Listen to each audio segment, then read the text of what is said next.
नमस्कार, साखरकर स्वीट किचनमध्ये आपले स्वागत आहे। थंडीच्या दिवसामध्ये म्हणजे हिवाळ्यामध्ये शरीरासाठी पौष्टिक अगदी 15 दिवस टिकेल अशी खमंग अशी तिळाची चटणी कशी बनवायची हे बघणार आहोत। आता त्यासाठी मी गॅसवरती एक पॅन ठेवलेला आहे।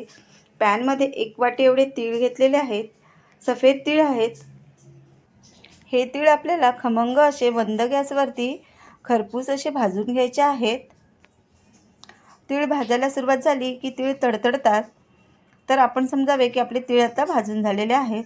तर हे बघा 2 ते 3 मिनिटं मस्त असे परतून आपले हे तीळ भाजून झालेले आहेत। आता त्याच वाटीने मी अर्धा वाटी एवढे शेंगदाणे घेतलेले आहेत। शेंगदाणे सुद्धा आपल्याला खरपूस असे मस्त असे भाजून घ्यायचे आहेत। तर हे बघा आता आपले शेंगदाणे सुद्धा छान असे भाजून झालेले आहेत। त्याचमध्ये आता मी 1 चमचा बडीशेप आणि 1 चमचा एवढे जिरं घेतलेलं आहे। ते सुद्धा खरपूस असं भाजून घ्यायचं आहे। तर हे बघा आता अशा प्रकारे आपलं हे सगळं मिश्रण आपलं भाजून झालेलं आहे आणि आता आपल्याला ते थंड करून मिक्सरमधून वाटून घ्यायचं आहे।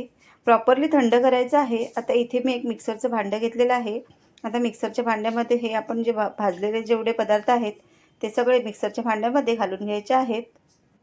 पूर्णपणे सर्व मिश्रण थंड करूनच आपल्याला हे मिक्सरमधून वाटून घ्यायचं आहे। आता यामध्ये मी 10 ते 12 पाकळ्या लसणाच्या घेतलेल्या आहेत आणि इथे मी काश्मीरी मिरची पावडर घेतलेली आहे 2 चमचे।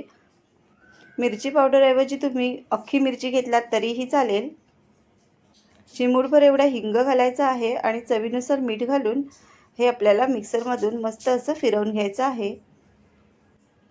हे बघा ही चटणी वाटताना मिक्सर चालू बंद करून आपल्याला ही चटणी वाटून घ्यायची आहे। थोडीशी जाडसरच अशी ठेवायची आहे।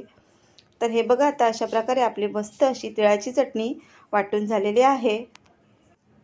हिवाळ्यामध्ये खाण्यासाठी ही चटणी उत्तम अशी आहे। तुम्ही ही चटणी भाकरीबरोबर मस्त अशी खाऊ शकता। रेसिपी आवडली तर लाईक, शेअर, सबस्क्राईब आणि कमेंट करायला विसरू नका। चला तर मग भेटूया आपण अशाच नवीन रेसिपीमध्ये। तोपर्यंत बाय बाय।